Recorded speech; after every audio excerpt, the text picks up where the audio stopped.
안녕하세요, 성도 여러분. 오늘 온라인 예배에 참석하신 모든 분들을 환영합니다. 하얀 눈이 온 세상을 덮듯이 하나님의 은혜가 우리 마음을 가득 채워주는 오늘 안식일이 되었으면 합니다.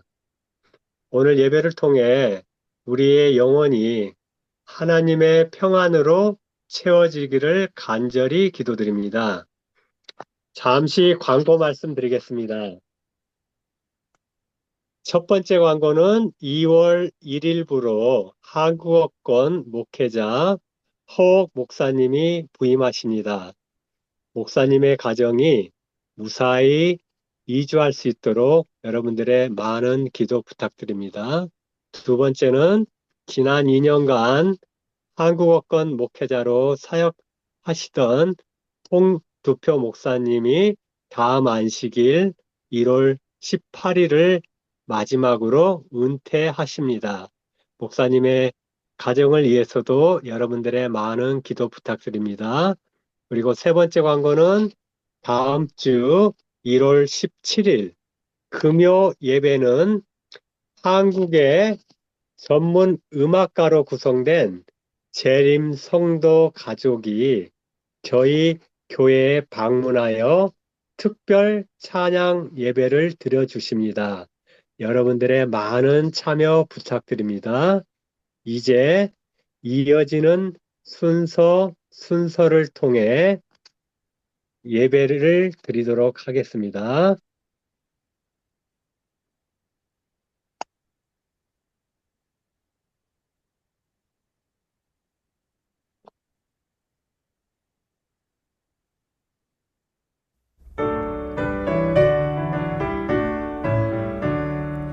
여호와의 보좌 앞에 나라들 경배하여라.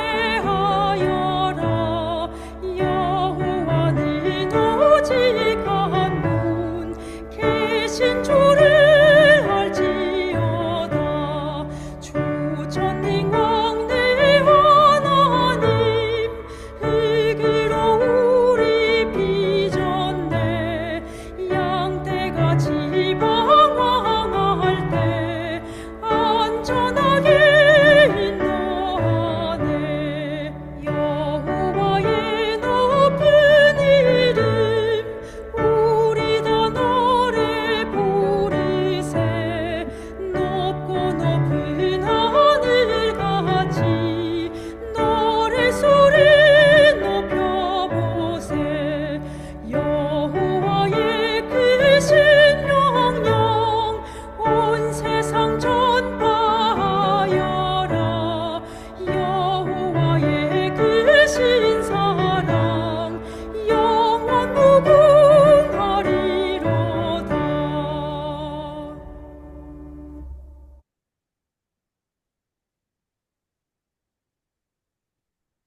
오늘의 말씀 베드로후서 3장 12절에서 13절 봉독하도록 하겠습니다. 하나님의 날이 임하기를 바라보고 간절히 사모하라.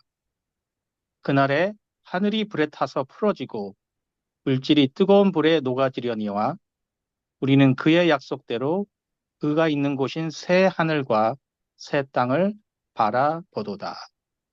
기도하겠습니다.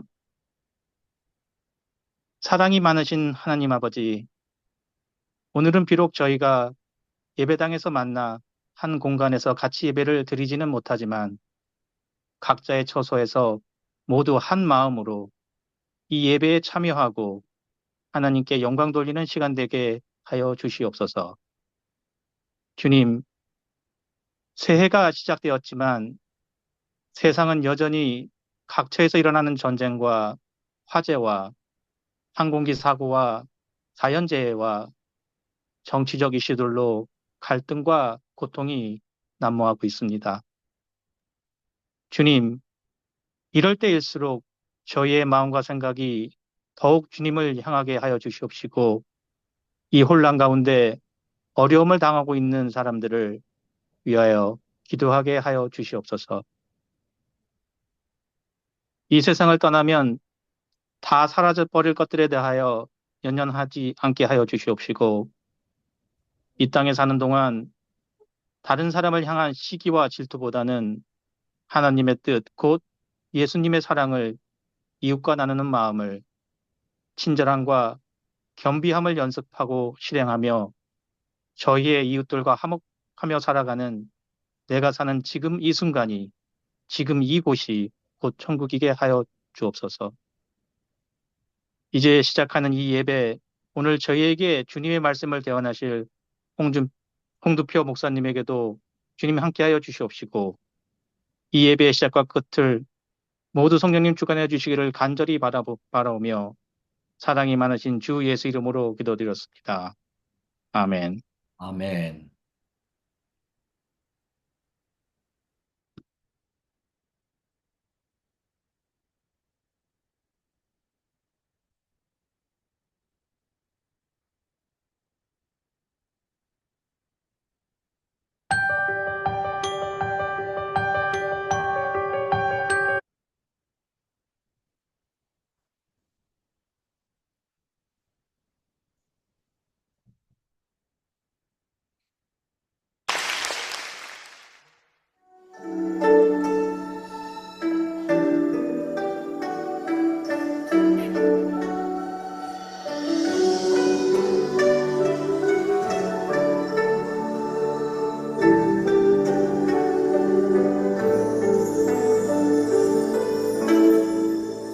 내 평생 살아본 길 뒤돌아보는 짧은 내 인생길 오직 주의 은혜로 달려갈 길 모두 마치 주 얼굴 나는 공로 전혀 없도다 오직 주의 은혜라 주의 은혜라 주의 은혜라 내 평생 살아온 길 주의 은혜라 주의 은혜라 다함이 없는 사랑 달려갈 길 모두 마치 주 얼굴 펼때 나는 공로 전혀 없도다 오직 주의 은혜라 지금까지 지내온 것 주의 크신 은혜라 한이 없는 주의 사랑 어찌 이루 말하랴 찬양되는 주의 손이 항상 살펴주시고 모든 일을 주 안에서 형통하게 하시네 주의 은혜라 주의 은혜라 내 평생 살아온 길 주의 은혜라 주의 은혜라 다함이 없는 사랑 예수라 예수라 예수 그리와 예수라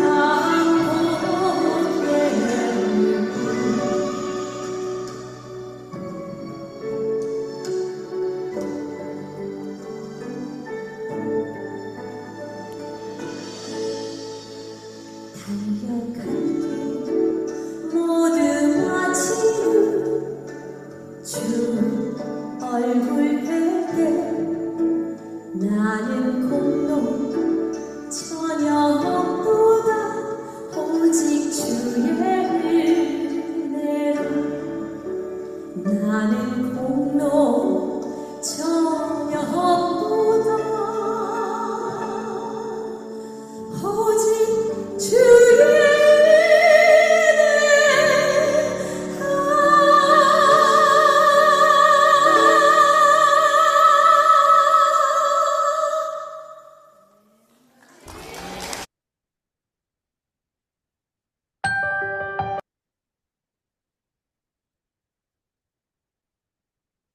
여러분 안녕하십니까? 행복한 안식일입니다. 갑작스러운 큰 눈으로 인해서 저희들이 하나님의 성전에서 예배를 드리지 못하고 이렇게 온라인으로 여러분들을 뵙게 되네요.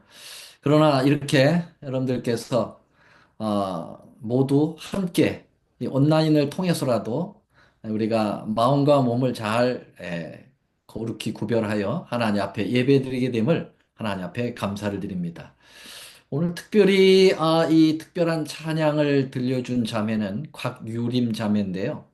이제 이번 돌아오는 금요일 저녁 1월 17일 저녁에 금요 저녁 예배에 우리가 음악 예배로 예배를 드리도록 계획되어 있습니다. 그곳에 이제 직접 와서 어, 하나님의 귀한 영광을 위하여 찬양을 돌릴 그 찬양팀 중에 한 멤버가 이 곽유림 자매인데요. 좀 이분에 대해서 조금 소개를 좀 해보고 싶네요.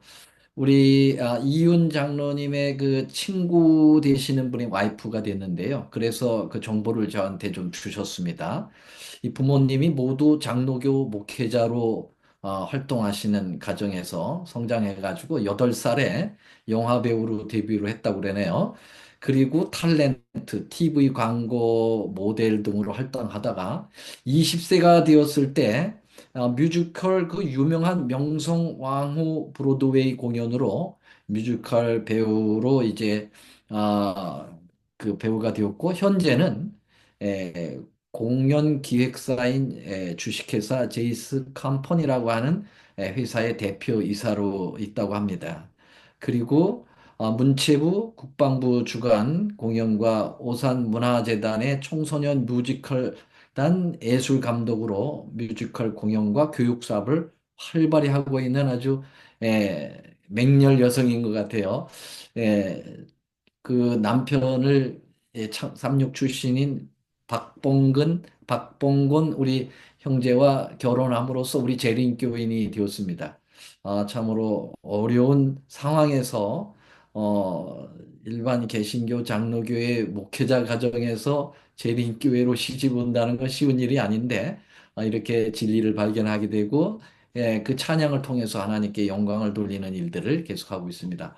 이번 금요 저녁에 여러분 꼭 하나님의 성전에 나오셔서 이 귀한 찬양을 좀 듣기를 원합니다. 네 명이 한 팀이 되어서 오시는데요. 가족 관계로 형성되어 있다고 합니다. 또 특별히 국악에 관계된 악기들을 가져와서 함께 하나님 앞에 찬양하도록 한다고 하네요. 자, 여러분, 이제 우리가 말씀을 시작을 해야 되겠습니다. 오늘 저는 새해에는 예수 재림을 볼 수 있으면 좋겠습니다라는 제목으로 말씀을 드리려고 합니다. 먼저 오늘 본문의 말씀 다시 한번 좀 읽을까요? 베드로후서 3장 12절 13절 하나님의 날이 임하기를 바라보고 간절히 사모하라. 그날에 하늘이 불에 타서 풀어지고 체질이 뜨거운 불에 녹아지려니와 우리는 그의 약속대로 의에 거하는 바 새하늘과 새 땅을 바라보는도다. 비록 일주일이 지나가긴 했지만 2025년 새해가 밝았습니다. 지난주가 새해 첫 주 안식일이었지만은 제 개인적으로는 새해 들어서 첫 설교를 하는 것이기에 이번 안식일 설교는 매우 의미가 제게는 크다고 생각합니다. 이 새해 첫 설교에는 흔히들 가장 바라는 것들을 기대하는 것을 목표로 놓고 기도하면서 말씀을 준비하게 됩니다. 그래서 오늘 2025년 저의 첫 설교는 올해 저의 가장 큰 바람, 소망인 것이 무엇인가를 생각해 보았습니다. 결론적으로는 그 소망은 바로 예수님의 재림에 귀결되게 되었습니다. 그래서 제 가장 큰 소망의 예수님의 재림이 2025년 올해에 있으면 참 좋겠다. 그러한 소망을 가지고 제목도 새해는 예수 재림을 볼 수 있으면 좋겠습니다라고 정해 보았습니다. 여러분, 우리 하나님께서 이 시간의 서클을 만들어 주신 것 감사합니다. 하나님께서 지구를 자전시켜 하루라는 시간이 지나면 해가 지고 해가 다시 뜨면 새날이 오도록 만들어 주셨습니다. 또 하나님께서 인도하여 주셔서 일주일이라고 하는 그 원 위크 제도를 주셔가지고 7일이 지나면 또 새 주일이 오도록 하셨습니다. 또 하나님께서 이 지구에 달이라고 하는 것을 달아 놓으시고 한 달에 한 바퀴씩 공전하게 하심으로써 30일이라고 하는 시간이 지나면 또 새로운 달이 오게 하셨습니다. 그리고 하나님께서 이 태양을 공중에 달아 놓으시고 그 주위를 우리가 살고 있는 이 지구가 365일 5시간 48분 46초에 한 바퀴씩 돌게 하심으로 이게 한 바퀴 돌면 또 새해가 오도록 하셨습니다. 이렇게 시간이 계속 일직선으로 계속되는 것보다 이렇게 서클로 한 바퀴씩 돌아서 새롭게 다가오니까 참 새 맛이 나고 참 좋지 않겠습니까? 그래서 이 땅이 창조된 지 거의 6천 년이 되었지만은 2025년을 또 우리는 새해를 맞이했다라고 하는 새자를 붙이게 되는 거죠. 이런 것을 볼 때 6일을 일하고 일곱째 날이 오면 새로운 안식일이 오고 6년을 또 일하고 또 7년째 되는 것을 새로운 안식년이 온다. 이렇게 제도가 성경에 나와 있습니다. 그러면 이런 패턴으로 본다면은 지구도 구약 4천년, 신약 2천년, 약 6천년의 죄의 역사가 지나면 7천년째인 새로운 1천년의 새 역사가 오게 하나님께서 스케줄링 하셨다고 하는 사실입니다. 그래서 이 천년기는 계시록 20장에 천년 동안 우리가 하늘에서 왕노릇한다라고 하는 정말 휴가의 기간을 허락을 하신 것이죠. 여러분, 이 6천년이라고 하는 지구 역사를 이 영감의 글은 자주 언급을 하고 있습니다. 음식물에 관한 권면에 보면은 59쪽에 6천 년간 계속되어 왔던 인간의 범죄가 이렇게 표현되어 있고요. 시대의 소망 413쪽에는 6천 년 동안 사단의 분노의 홍수와 태풍이 우리의 구원의 반석을 쳤으나라고 이야기하고 있습니다. 그리고 각 시대 대쟁투에 보면은 6천 년 동안 그는 제 마음대로 불행으로 땅을 충만케 하고 이 사단의 활동 기간을 6천 년이라고 하는 기간으로 표현하고 있습니다. 이 6천 년간 계속되었던 인간의 범죄가 그 결과로서 질병과 고통과 사망을 초래한다라고 언급을 하고 있는 거죠. 여러분, 그것이 이제 계시록 20장의 천년기로서 이제 7천년째는 이제 천년기로서 휴식이 오게 되는 건데요. 이렇게 되고 보면은 6천년이 차면은 예수님이 재림하셔서 우리를 천년기로 인도하실 거라고 하는 그런 생각이 드네요. 그러면은 이것은 어떤 기간을 잡는 거 아니냐? 재림의 날짜를 정하려고 하는 거 아니냐? 이렇게 여러분들 오해하기 쉬운데 제가 그걸 정하려고 6천 년 얘기하는 것은 아니고요. 재림이 가까웠다라는 것을 표현하려고 하는 것입니다. 예, 우리가 이미 잘 아는 대로 성경에는 예수님의 재림의 날과 때는 아무도 모른다고 얘기했기 때문에 정확한 그러한 연도와 날짜와 시간을 잡을 수 없습니다. 그러나 어림하여 영감의 글들에서는 지구의 역사가 약 6천 년 정도 지속되지 않겠느냐라고 언급을 한 것을 보면 예수님의 재림이 이제 매우 임박해 있다라고 생각을 할 수가 있는 거죠. 자, 그러나 언젠지는 모르지만 한 가지 분명한 것은 예수님은 다시 오신다는 것입니다. 예수님께서 새 하늘과 새 땅을 창조하시고 영광의 왕국을 이루기 위하여 이 땅에 재림하시는 것을 우리는 믿고 소망으로 삼고 재림 성도로서의 삶을 살아가고 있는 것은 확실하지 않습니까? 여러분들은 2025년 이 새로운 한 해에 무엇을 최고의 소망으로 기대하고 계십니까? 옛날 제가 신앙을 처음 할 때만 해도 그때가 이제 1978년에 제가 침례를 받았으니까요. 올해로 47년 전입니다. 이 그때만 해도 이런 질문이 나가면 재림 성도들은 거의 한 해의 소망을 예수 재림의 소망으로 걸었습니다. 그래서 아이들의 이름도 재림이가 얼마나 많은지 모릅니다. 예, 그래서 재림이라고 하는 이름을 붙여주고 그 소망을 늘 되새기며 살았죠. 그러나 요새 우리 재림 성도들은 글쎄 어떨까요? 한 해 소망이 무엇입니까? 이렇게 물으면은요, 아프지 않고 한 해 지나는 거 좋겠습니다. 자식들이 잘 됐으면 좋겠습니다. 사업이 잘 이루어지면 좋겠어요. 그냥 신앙생활 잘하는 것이 되었으면 좋겠습니다. 이렇게 해서 재림과는 전혀 관계없는 소망만을 나열할 때가 많이 있는 줄 압니다. 그만큼 재림의 열망이 사그라진 것 같습니다. 그러면 우리 하나님의 교회의 역사에 있어서 이 지구 역사 6천 년의 역사에 있어서 재림에 대한 열망은 각 시대마다 존재했을까요? 예, 당연히 그렇습니다.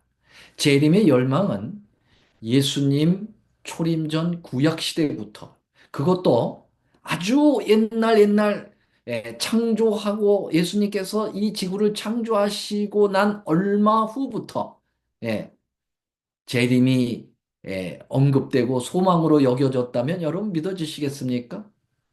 자, 그러면 그것을 하나씩 하나씩 증명해 드리도록 하겠습니다. 그 첫 번째로는 옛날 우리의 부조였던 에녹이라고 하는 사람. 이 에녹, 하나님과 300년 동안 그 아들 무두셀라를 낳고 300년 동안 동행을 하고 결국은 우리 하나님으로부터 살아서 하늘로 승천함을 받은 이 에녹이 재림을 여러분 소망했다고 하면은 여러분 믿어주시겠습니까? 성경에 나옵니다. 유다서에 있는 말씀입니다. 신약 성경 유다서 1장 14절에 보면 아담의 7세손 에녹이 사람들에게 대하여도 예언하여 이르되 보라 주께서 그 수만의 거룩한 자와 함께 임하셨나니 여러분 주께서 하나님께서 수천 천만만의 천사들과 함께 임하셨다라는 말이에요. 파루시아 강림하셨다. 하늘로부터 이 땅으로 강림하셨다니 이거 재림 아닙니까? 천천만만의 천사들과 함께 천사장의 호령과 나팔 소리로 친히 강림하시는 재림의 장면을 에녹이 그 옛날에 예언하였다 이렇게 표현했어요. 그래서 여기 보니까 15절에 보니까 이는 무사람을 심판하사 여러분 재림은 또 하나의 심판의 국면 아닙니까? 예, 믿는 사람들에게는 영원한 생명을 주는 심판, 생명의 심판이 되겠고 주님을 끝까지 거절하는 자에게는 멸망의 심판을 내리게 되는 것이 바로 재림 아닙니까? 그래서 에녹이 그 옛날에 재림의 소망을 가지고 이 예언을 증거하면서 하나님의 재림 기별을 증거한 어떻게 보면은 에드벤티스트 우리 재림 성도의 가장 선구자라고 볼 수가 있을까요? 다음은 욥입니다. 욥도 성경의 이제 66권 중에 가장 먼저 기록된 책이 욥이잖아요. 욥기서잖아요. 창세기보다 먼저 기록됐다고 우리는 알고 있습니다. 그만큼 옛날 사람입니다. 이 욥이 이렇게 이야기합니다. 19장 25절에 내가 알기에는 나의 구속자, Savior, 구원자시죠. 메시아가 살아계시니 후일에 먼 훗날에 그가 땅 위에 서실 것이라. 여러분, 먼 훗날에 그 구세주 메시아가 이 땅, 이 지구 땅 위에 설 것. 이게 바로 뭡니까? 재림이죠. 나의 이 가죽 이것이 썩은 후에 내가 육체 밖에서 하나님을 보리라. 예. 이 육체적인 것이 아니라 하나님의 거룩한 영의 성령의 감동을 받아서 이 땅에 재림하시는 예수님을 보겠다라고 하는 그런 각오를 소망을 가지고 이 기별을 증거하고 있습니다. 19장 27절에 보면은 환상적인 것이 아니라 망상적인 것이 아니라 내가 친히 그를 보겠다라고 예언에 대한 그 재림에 대한 분명한 확신을 가지고 있습니다. 그래서 내 마음이 초급하구나. 초조하다. 주님 뵙고 싶은 마음이 간절하다. 그런 말을 표현하고 있습니다. 자, 그러니까 욥도 우리 재림 성도의 선배님 중에 한 분이라고 볼 수가 있겠습니다. 그 다음에 소선지서에서 요엘이라고 하는 선지가 있죠. 이 요엘서에 보면은 정말 예수님의 재림에 대한 냄새가 나는 말씀을 많이 기록해 놓았습니다. 시간이 없으니까 대표적인 것만요. 2장 31절에 보니까 여호와의 크고 두려운 날이 이르기 전에 해가 어두워지고 달이 핏빛같이 변하리니와 그랬습니다. 소선지서에서 여호와의 크고 두려운 날 하면 하나님의 임재를 표현한 임재의 날을 표현하고 있습니다. 하나님께서 우리 인생들에게 임재하시는 거죠. 그때 이 초림도 이 여호와의 날로 표현될 수 있고요. 재림도 여호와의 날 크고 두려운 날로 표현될 수 있습니다. 그런데 여기서 요엘서 2장 31절에 말하고 있는 여호와의 크고 두려운 날이라는 것은 이것은 초림이 아니에요. 재림의 그날을 분명히 언급하고 있어요. 무엇으로 알 수 있습니까? 그 다음 이르기 전에 해가 어두워지고 달이 핏빛같이 변하려니와 여러분 공부 많이 하셨잖아요. 예수님의 재림 징조 중에 천체의 징조 해가 어두워지고 달이 빛을 내지 않고 별들이 떨어지는 이 천체의 징조는 예수님의 재림 징조입니다. 그렇기 때문에 여기 여호와의 크고 두려운 날이라고 하는 표현은 재림 때를 요엘이 이야기하고 있는 거예요. 그때 누구든지 여호와 이름을 부르는 자는 구원을 얻는 날이잖아요. 재림의 날은 예수님을 부르는 자들은 구원을 받는 날이에요. 얼마나 분명한 재림에 대한 소망을 간절하게 또 확실하게 증거하고 있습니까?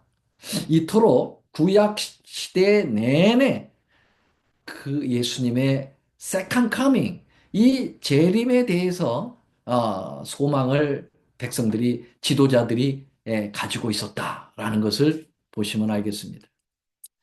무엇보다도 재림의 당사자이신 예수님께서 이 땅에 초림하셔가지고 3년 반 동안 공생애를 하시면서 재림에 대한 열망을 백성들에게 불러일으켰습니다. 신약에만 300번 이상 재림의 언급이 직간접적으로 언급됐다고 보면 예수님이 재림에 대하여 얼마나 많은 그러한 시간들을 할애하여 설교하시고 이 말씀을 교훈하셨을까요? 마태복음 24장, 마가복음 13장, 누가복음 21장, 요한복음 14장 여기 보면은 예수님의 재림의 징조를 삼척 동자라도 어린 아이들이라도 다 알 수 있도록 낱낱하게 이 재림을 준비하는 데 필요한 기별들을 주님께서 증거하고 계십니다. 요한복음 14장 우리 대표적으로 예수님의 재림의 허락장이죠. 약속의 장입니다. 3절만 읽겠습니다. 가서 너희를 위하여 처소를 예비하면 내가 다시 와서 다시 오겠다는 겁니다. 너희를 내게로 영접하여 나 있는 곳에 너희도 있게 하겠다. 우리 주님께서 내가 꼭 올 거다 약속하셨어요. 내가 올 거다. 내가 올 거다. 여러분 요한계시록에 보면은 계속 내가 속히 오리라. 속히 오리라. 요한계시록 맨 마지막 책에 뭐라고 그랬어요? 네, 내가 속히 오리리. 그때 주 예수여 오시옵소서. 아멘 하고 성경을 마치게 될 만큼 예수님의 재림은 여러분 예수 그리스도의 계시라라고 시작되는 요한계시록의 마지막 부분에까지도 결론을 내고 있습니다. 예수님의 재림의 소망이 이렇게 모든 신구약 시대를 통틀어서 나타나고 있음에도 불구하고 우리는 재림의 열망과 소망이 얼마나 식어져 있는지 개탄하지 않을 수가 없는 것입니다. 예수님은 비유를 많이 말씀하셨거든요. 마태복음 13장에 보면은 예수님은 비유를 아니하시면은 말씀하지 않을 정도다. 이렇게 이제 강조를 하고 계셨는데요. 예수님 비유 가운데 재림의 사상이 물들어 있는 것이 얼마나 많은지 모릅니다. 뭐 그 다 소개할 수 없고 대표적인 몇 가지만 소개하겠습니다. 여러분들이 잘 아시는 대로 열처녀 비유, 달란트 비유, 선한 사마리안 비유 이런 속에 재림이 숨어 있습니다. 자, 열처녀의 비유는 뭐 이건 숨겨져 있는 게 아니라 정말 확실하게 재림에 대한 비유가 아니라고 할 수 없습니다. 뭐 이건 너무나도 많이 들으셨던 비유이잖아요. 마태복음 25장 1절에 보면 그때에 천국은 그러면서 이 신랑이 오는데 처녀 10명이 기다린다. 등불을 들고. 그래서 슬기로운 처녀와 미련한 처녀 두 부류로 나눠지게 되는데 그것은 등잔에 있는 기름이 다하여 갈 때 여벌통에 있는 기름을 넣어서 밝히게 되면서 그 슬기로운 처녀들은 신랑을 맞이하여 들어간다. 신랑이 더디 온다. 이런 것은 예수님의 재림이 좀 지체될 것까지도 언급을 하고 있고요. 예수님 재림을 맞이할 때 무엇을 통해서 주님을 맞이할 준비를 해야 되느냐? 이 등불은 무엇을 이야기합니까? 하나님의 복음의 빛인데 이 복음의 빛을 말씀인데 이 말씀은 무엇으로 밝혀야 되느냐? 기름, 성령을 통해서 그 말씀을 밝히며 예수님의 재림을 준비하라라고 하는 재림에 관한 분명한 비유인 것이 틀림없습니다. 자, 그 다음에 그 달란트 비유도 예수님의 재림의 준비를 위하여 가르쳐 준 비유인데요. 여기 보니까 또 어떤 사람이 타국에 갈지 그 종들을 불러 자기 소유를 맡긴 같으니 오랜 후에 그 종들이 주인이 돌아와 저희와 종들의 주인이 돌아와 저희와 회개할세.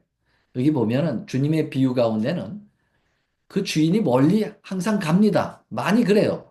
타국에 가, 멀리 가. 그리고 한참 만에 다시 돌아와. 그리고 회개해. 계산한다 이 말이죠. 여러분, 예수님께서 이 땅에 오셨다가 가십니다. 타국에 가셔요. 천국에 올라가셨다가 다시 돌아옵니다. 돌아와서 우리에게 맡긴 달란트를 잘 활용했는지를 회개합니다. 예. 이게 재림 얘기 아닙니까? 자, 그 다음에 이것은 제가 성경절을 좀 바꾸지 못했는데요. 죄송합니다. 임금의 아들의 혼인잔치의 비유가 에, 마태복음 22장에 나오잖아요. 근데 거기에 보면은 그 임금이 아들을 위해서 혼인잔치를 베푼다. 이 얘기는 예수님의 재림 얘기입니다. 여러분, 하나님 아버지께서 사랑하는 아들 예수님을 위하여 어린 양의 혼인잔치를 천국에 베풀어 놓고 우리를 데리러 이 땅에 오시게 될 거예요. 그때 이제 많은 사람들을 초청하지만은 처음에 초청받은 유대인들은 거절할 것에 대하여 언급이 되어 있고 그리고 불쌍하고 핸디캡 그리고 가난하고 헐받고 소외당한 사람들 와서 그 혼인잔치에 누구나 다 오도록 초청받는 그 재림의 그날에 누구든지 다 올 수 있도록 주님께서 배려하시는 장면. 그런데 너무 정말 부족해요. 너무 더러워요. 죄로 인하여 온통 우리가 냄새나요. 그래서 그 왕의 아들 예수님의 혼인잔치, 어린 양의 혼인잔치에 참여하기는 턱없이 부족합니다. 그래서 어떡합니까? 이렇게 예복을 입혀주는 것이죠. 이건 입혀주시는 의예요. 그래서 우리는 자격이 없지만 예수님의 공로와 은혜로 우리가 의롭게 인정받아 하늘로 데려가겠다라고 하는 분명한 재림에 관한 비유라고 볼 수가 있겠습니다. 자, 우리가 잘 아는 사마리안 비유 속에서도 재림이 언급돼 있어요. 사마리아에 대한 선한 사마리아인에 대한 비유에서 무슨 재림이 나오나? 여기 보세요. 뭐 내용은 다 잘 아시니까요. 10장 35절 누가복음 10장 35절에 보면 이튿날에 데나리온 둘을 내어 주막 주인에게 주며 가로되 사람을 돌보아 주라 부비가 들면 내가 돌아올 때 갚으리라. 여기 선한 사마리아인은요, 첫째 적용을 예수님이라고 생각해야 돼요. 우리 예수님이 선한 사마리아인이세요. 그분이 정말 강도 만나서 거의 죽을 우리들을 정말 사랑하셔가지고, 예, 이렇게 기름을 붓고 상처를 싸매고 그것도 모자라서 어떻게 합니까? 예, 여간에다가 맡기고 이 선한 사마리안이 떠납니다. 예, 예수님이 떠날 수밖에 없어요. 떠납니다. 그러나 돌아옵니다.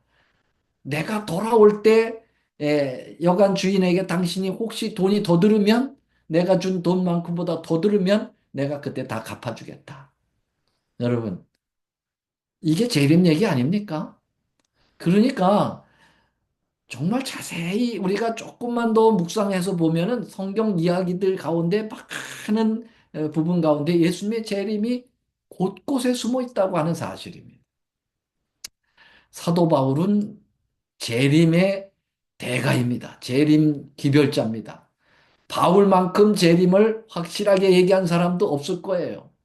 그는 데살로니가 전후서에서 굉장히 재림에 대하여 직접적인 강조를 하고 있습니다. 데살로니가 전서 1장 10절 또 죽은 자들 가운데서 다시 살리신 그 아들이 예수님이 하늘로부터 강림하심을 파루시아 재림을 기다린다고 말하고 있습니다. 우리가 재림을 기다린다. 누구? 그 아들. 죽은 자 가운데서 다시 살리신 그 하나님의 아들. 데살로니가전서 2장 19, 20절에는 우리의 소망이나 기쁨이나 자랑의 면류관이 뭐냐? 여러분, 우리의 소망이 뭡니까? 잘 먹고 잘 사는 것, 자식 잘 되는 것, 돈 많이 버는 것, 안 아픈 것, 그거 아니라는 거예요. 우리의 소망이나 기쁨이나 자랑의 면류관이 무엇이냐? 그것은 예수님의 재림이라는 것입니다. 그의 강림하실 때 우리 주 예수 앞에 너희가 아니냐? 그랬어요.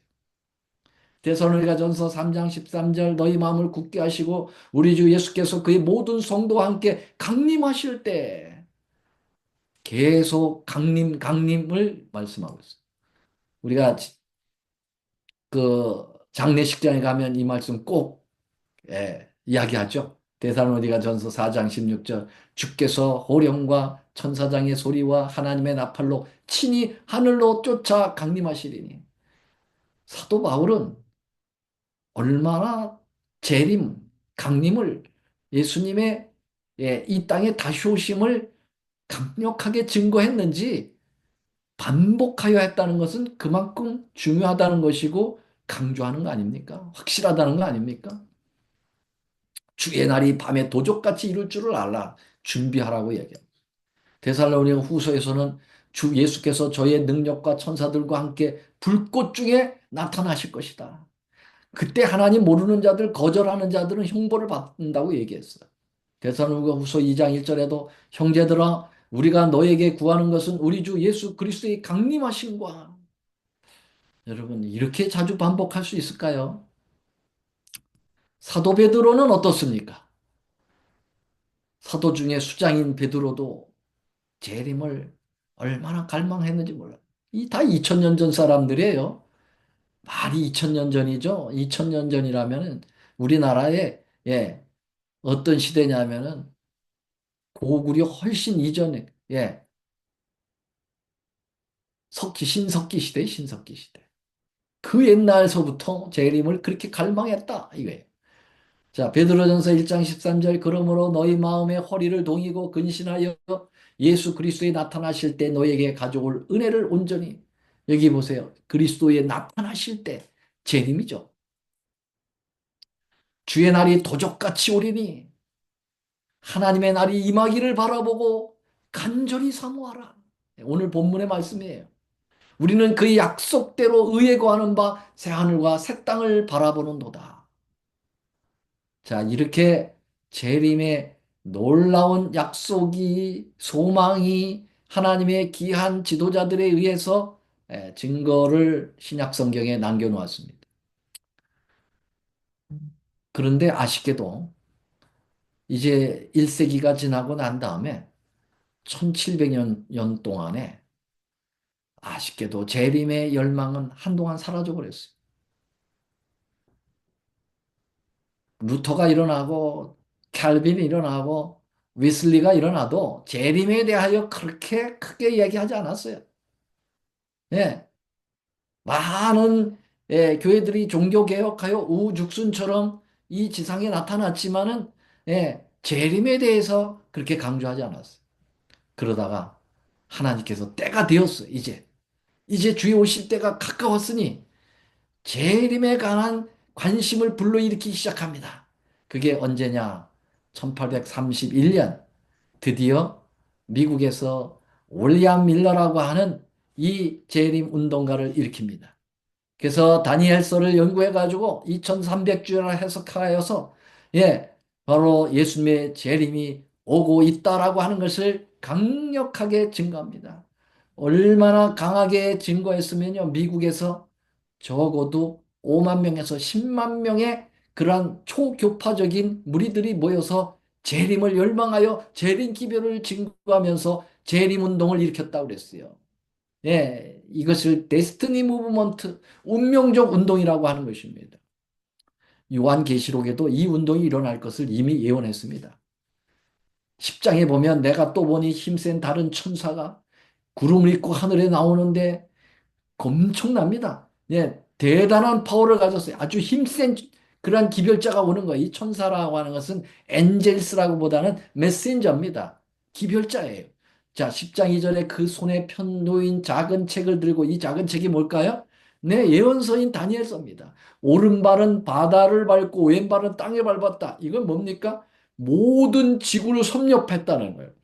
대양과 대륙을 함께 그 카테고리에 놓고 범위에 놓고 이 기별을 증거했다. 사자의 부르짖는 같이 큰 소리로 외쳤다. 클라우드, 그레이트 클라우드, 큰 소리로 외쳤다. 그런데 이 작은 책을 달라 한즉 천사가 가로되 갖다 먹어라 버려라. 네 배는 쓰나 네 배는 꿀같이 달리라. 이 다니엘서를 연구해가지고 재림운동을 일으킬 것이지만은 처음에는 너무 많은 사람들이 막 몰려들면서 대단한 센세이션을 일으키고 무브먼트를 일으켜서 달았어요. 정말 예언의 말씀이 달았어요. 기별이 증거하는 것이 기뻤어요. 그런데 대실망을 가져올 거다. 배는 쓸게 될 거다. 그 말은 이제 그들이 대실망을 겪었잖아요.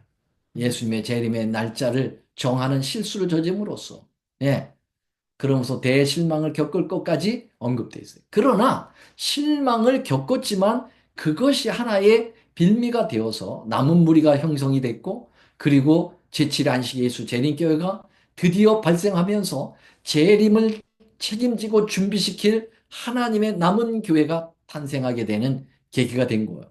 그래서 뭐라 그래요? 다시 예언하여야 하리라. 뭘 예언합니까? 예수님이 이 땅에 오신다고 하는 이 분명한 재림을 다시 예언하라 라고 하는 사명을 주게 되는 거죠.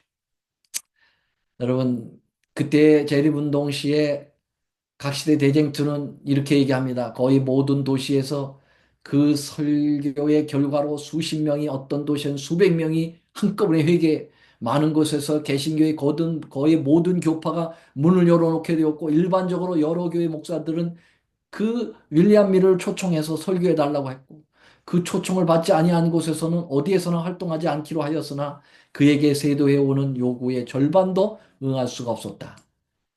어떤 큰 도시에서는 그 사업이 놀라운 영향을 미쳤다. 술 판매업자들은 그들의 사업을 버리고 주점을 하나님의 집회소에 내놨어. 도박장은 폐쇄되고 무신론자 자연, 신교도들, 보편 구원론자들 이런 사람 타락한 탕하까지 생활을 개혁하고 완전히 그들이 회개하고 교회로 몰려들었어요. 대단했습니다. 예. 기도하고 찬미하고 정말 광적인 흥분이 아니고 매우 엄숙하고 냉정한 이성을 가지고 하나님의 말씀을 냉정한 이지로 판단하면서 양심적 각성을 일으켰던 위대한 무브먼트가 있었습니다. 이제 우리는 다시 그 정신을 이어받아서 정말 그때보다도 훨씬 더 재림이 가까운 이 시대에 우리는 무엇을 해야 될까요? 제가 새해 첫 안식일 설교 메시지를 무엇으로 정할까 많은 생각을 하고 기도했는데요. 좀 더 현실적이고, 좀 더 가시적이고, 좀 더 희망적인 메시지를 던지고 싶은 마음이 제게 있었습니다. 어쩌면 저는 다음 주에 이제 고별 설교를 우리 애틀란타 교회에서는 끝냅니다. 그러니까 어쩌면 고별 설교 이전에 마지막 설교라고 볼 수 있는 이 설교에서 저는 무엇을 증거해야 될까? 여러분, 생각하면 할수록 솔직히 재림의 소망을 우리에게 가장 현실적이고 가장 가시적이고 희망적인 메시지가 바로 재림 소망이라고 하는 것이라고 결론에 이르게 된 것입니다. 여러분, 재림은 이론이 아니에요. 재림은 망상과 허상이 아니고 실존되어질 분명한 미래입니다. 예언이에요. 우리 재림교회는 안식일이 무너지면 교회 정체성을 잃어버리듯이 재림의 소망이 없어지면 교회 근간이 흔들리는 것입니다. 제7일 안식일 예수 재림교회에서 안식일을 무너뜨리면 남는 게 뭐 있습니까? 제7일 안식 예수 재림교회에서 재림의 소망을 가지고 살지 않으면 무엇으로 이 교회에 존재합니까? 우리의 신앙이 여러분 재림의 신앙이 없으면 소망이 없으면 뿌리째 흔들린다고 볼 수밖에 없다는 사실입니다. 2025년 새해는 행복했으면 좋겠습니다. 그리고 모두를 사랑했으면 좋겠습니다. 왜냐하면 주께서 가까이 오시기 때문에 그렇습니다.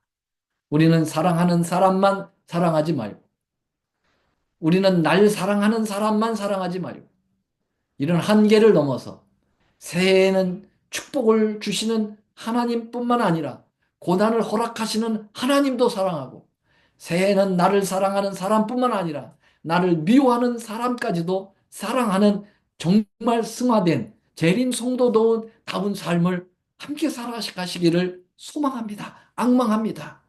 그것이 우리 예수님이 내 마음의 재림을 준비하는 것이고 2025년 한 해는 우리의 소망이 불타오르네 재림은 우리의 소망이 된다고 하는 그 찬양이 우리의 삶 속에 삶에 있게 되기를 간절히 소망하면서 오늘 말씀을 마치도록 하겠습니다.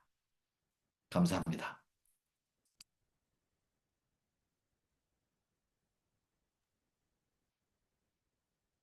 김세용 장로님. 오늘 준비하신 헌금은 다음 주 안식일 예배 교회에서 드려주시면 감사하겠습니다.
같이 우리 수교 기도하시겠습니다. 하늘에 계시는 사랑의 우리 아버지 하나님, 2025년 새해가 밝았습니다.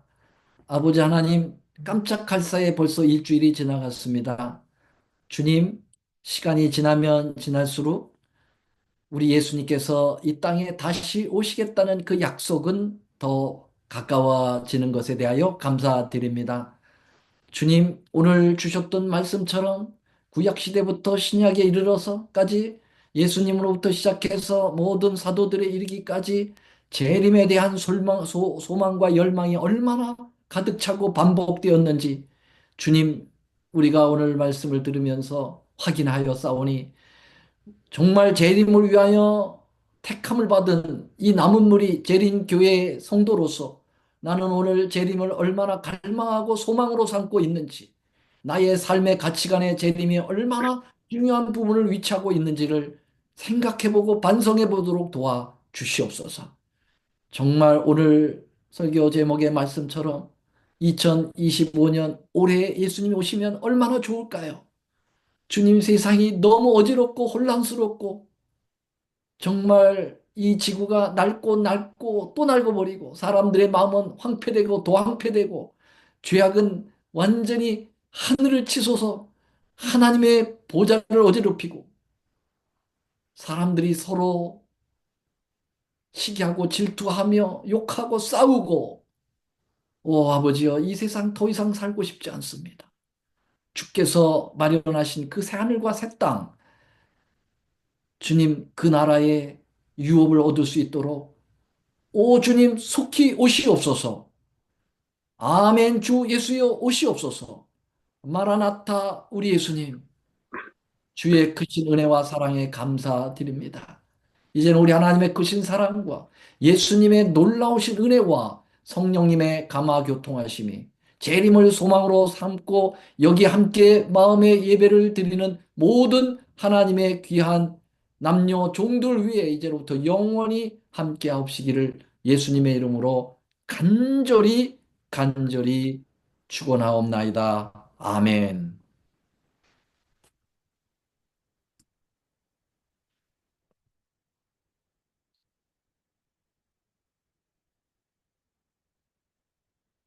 네, 우리 김세영 장로님 뮤트 푸시고 마무리해 주시기 바랍니다.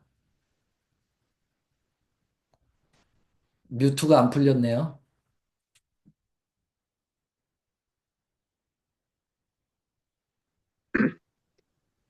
오늘 온라인 예배에 참석해 주신 모든 분들께 감사드립니다.